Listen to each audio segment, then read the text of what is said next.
আরে নিয়ে যাওয়া ভালো কথা নিয়ে আসি কাটা দিলে তো ব্যথা আবার দৌড়ে খাই ঝালমুড়ি তাই খাই একটু গুঁড়ো করে একটু গুড়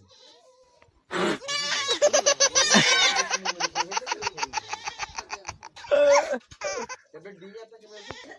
বাবা কি গরম নিয়ে যাওয়াই তো কষ্ট হয়ে যাবে না নোয়ারটা তো ধরলে ভালো হইতো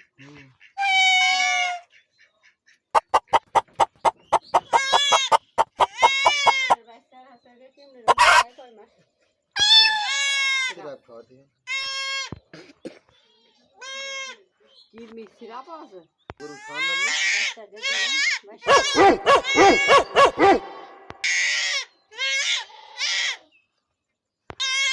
ধরেন